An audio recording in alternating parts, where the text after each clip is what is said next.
Je vous présente le super joueur dont je vous ai parlé, Selim.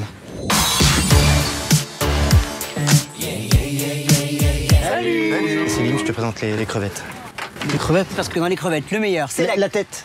La tête, et avec les paillettes, c'est wouh, yeah, c'est la fête. Voilà, merci Damien. J'étais Sérieux là, tes potes, on dirait tous des gays. C'est un peu le concept de l'équipe, oui. Et moi, tu m'appelles. Mesdames et messieurs, bonsoir, bonjour, bienvenue dans ce nouvel épisode de Ciné Posé. Je serai Alexandre, je serai votre hôte pour cet épisode de ce nouvel ancien format, tout simplement un format qui nous permettra de parler de films d'actualité, le dernier ayant été enragé, parfois ce sera seulement en podcast, parfois en vidéo selon les moyens et les envies du moment. Pour cette fois-ci, je serai tout seul et je vais vous parler du film La Revanche des crevettes pailletées, sorti le 13 avril dernier, que j'ai été voir il y a quelques temps. Malheureusement, ce film est en fin de vie, mais je voulais quand même en parler. Alors, La Revanche des crevettes pailletées nous raconte l'histoire d'une équipe de polo homosexuels qui va participer aux Gay Games pour la seconde fois. Et cette fois-ci, cela se déroule à Tokyo. Manque de chance, alors qu'ils ratent une correspondance avec leur avion, ils doivent séjourner en Russie dans une région particulièrement homophobe. C'est donc le deuxième film, donc réalisé par Cédric Le Gallo et Maxime Govard, avec Nicolas Gob, Alban Lenoir, Michael Abitboul, Bilal El Atrabi, David Bayo, Romain Lancry, Roland Menou. Donc la même équipe qui revient cette fois-ci, donc 3 ans après. Le précédent opus était sorti en 2019. C'était un film que j'avais trouvé très sympathique. C'est vraiment le type de comédie, je dirais, qui est assez simple mais efficace, avec des personnages plutôt attachants. Et là, pour cette suite, eh bien, ça ne déroge pas à la règle. Je dirais que je l'ai trouvé un peu plus en dessous peut-être du premier, peut-être parce que il y a énormément de redites en réalité avec les caractères des personnages. Finalement, ça n'évolue pas beaucoup. Hormis des interactions entre eux, on découvre des liens entre les personnages, certains qui sortent ensemble, ce qui n'était pas le cas dans l'épisode d'avant. Ce qui est intéressant du coup, c'est un film qui est porté beaucoup sur le deuil du personnage de Jean, joué par Alban Lenoir, qui était présent dans le premier épisode et qui n'est dans celui-ci présent que par, j'allais dire, flashback ou vision un peu de certains personnages qui pensent le voir. Ce qui est intéressant, c'est sa manière de gérer à la fois l'humour et des choses beaucoup plus dramatiques, beaucoup plus sérieuses. Et pour le coup, je trouve que c'est quelque chose qui est rarement bien maîtrisé, mais là ça fonctionne. C'est-à-dire qu'en fait, les séquences dramatiques permettent de donner de l'enjeu, et en même temps, ça ne parasite pas l'humour, c'est-à-dire que on a quand même des séquences assez graves, hein. C'est-à-dire qu'on a par exemple des personnages qui se retrouvent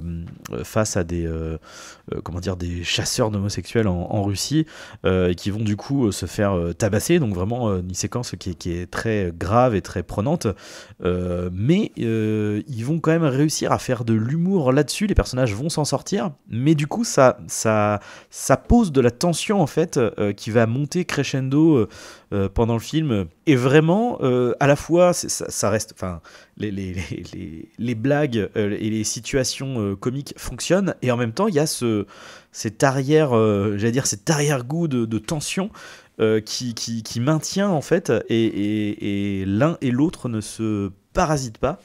Donc c'est vraiment très très bien mené, je trouve. Après, c'est pas une comédie extrêmement c'est pas une comédie extrêmement absurde ou potache, donc forcément je pense que c'est aussi ce dosage qui fait que ça se complémente bien, ce qui n'est pas le cas c'est un exemple qui est un peu c'est des films qui ne sont pas comparables, mais là où par exemple chez moi ça ne fonctionne pas, ça va être avec un réalisateur comme Taika Waititi sur Thor 3, mais plus encore sur Jojo Rabbit, où là il y a un vrai parasitage, c'est-à-dire que l'humour va briser les enjeux, et là où il y a des scènes qui devraient être fondamentalement tragique où on devrait pleurer, ça devrait nous tirer la larme, et bien du coup ça ne fonctionne pas parce que les personnages se sont tellement comportés comme des personnages absurdes ou a vraiment un décalage avec les enjeux, surtout que dans Jojo Rabbit on parle de la Seconde Guerre mondiale, enfin voilà, avec un enjeu avec des personnages juifs, etc., de résistants, et du coup le tragique ne peut pas fonctionner si les personnages avant ont tout traité de manière légère. Et là, c'est pas le cas en fait. C'est-à-dire que ce qui est intéressant en fait avec ce dosage de l'humour, c'est que les personnages sont suffisamment légers, pas trop absurdes, pour que leur réaction face à ce qui va leur arriver de grave en fait soit mesurée. Ils vont quand même par moment, il va y avoir de l'humour qui va se dégager de la manière dont ils vont sortir de la situation, soit avec un quiproquo, soit avec, par exemple, les deux personnages qui se font alpaguer par des chasseurs d'homosexuels se font eux-mêmes passer pour des chasseurs d'homosexuels et du coup créer la confusion de cette manière. Et donc voilà, ça va être des petites... l'humour va se retrouver dans les situations, mais pas dans le comportement des personnages. Et c'est ça qui fonctionne, je trouve, dans ce film.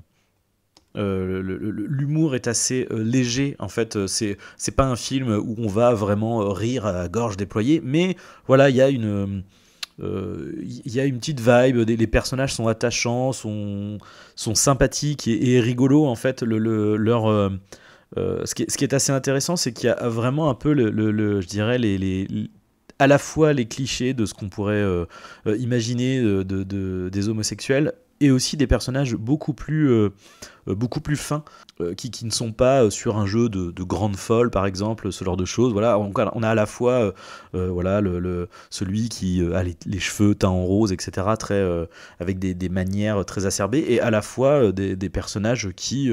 ou disons que leur homosexualité ne transparaît pas par des extravagances gestuelles dans le langage ou autre. Et du coup, eh bien, ça fait que quand on les confronte à des situations dramatiques extrêmes, eh bien, du coup, ils ne se parasitent pas. Et ils peuvent même, du coup, comment dire, à la fois dans les dialogues et dans la répartie qu'ils vont pouvoir avoir face à cette situation, voilà, c'est fait de manière intelligente, en fait, ça coule de source. Alors après, il y a quand même un petit... le film n'est évidemment pas parfait, et je dirais que, disons que le film est un peu naïf, empreint de bons sentiments. Alors après, c'est louable, hein, il n'y a pas de souci avec ça, mais c'est vrai que du coup, ça rend les choses comment dire, un peu simpliste, quoi. C'est-à-dire que on va vraiment avoir affaire à des grands méchants, vraiment sur la caricature des Russes, et puis le côté bienveillant va être peut-être un peu facile, c'est-à-dire que, pour donner un exemple, ils vont être confrontés à, alors je sais pas comment on appelle ça, mais c'est des espèces de sectes, ils vont avoir affaire à des sortes de thérapies pour homosexuels, pour que les homosexuels ne deviennent hétérosexuels, espèce de secte comme ça. Il y a vraiment ce truc de, voilà, il va suffire de quelques petits discours pour... un peu, j'allais dire un peu simpliste, quoi, pour changer les mentalités, ce genre de choses. Il y a une espèce de séquence un peu à la Les Évadés, avec voilà, où l'un des personnages va retransmettre en audio, en musique, en fait, le show des crevettes pailletées quand ils vont finir par... bon, c'est un spoil, en même temps on se doute bien de comment ça va se terminer. Là, les crevettes pailletées vont finir par arriver au Japon et faire leur cérémonie des Gay Games et à jouer. Et du coup, il retransmet ça en audio... et voilà, et ça fait renverser toute l'institution de là où ils pratiquent la thérapie. Bon, on va dire que c'est un peu simpliste, mais après je c'est mignon, on va dire que c'est inoffensif et ça reste un propos qui est quand même d'actualité, surtout dans certains pays, effectivement, comme en Russie, mais pas que. Donc voilà, c'est vraiment un bon moment à passer.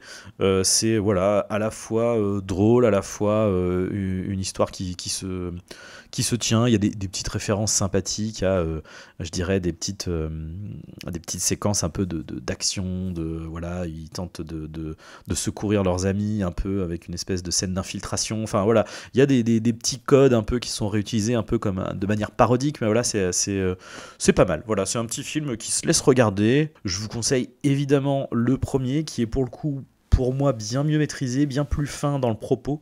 Là où celui-ci est peut-être un peu plus verbeux et je dirais didactique, quoi. C'est-à-dire qu'on va beaucoup expliquer les choses dans le dialogue. Mais voilà, en tout cas, ça n'en reste pas moins un film très sympathique. Voilà.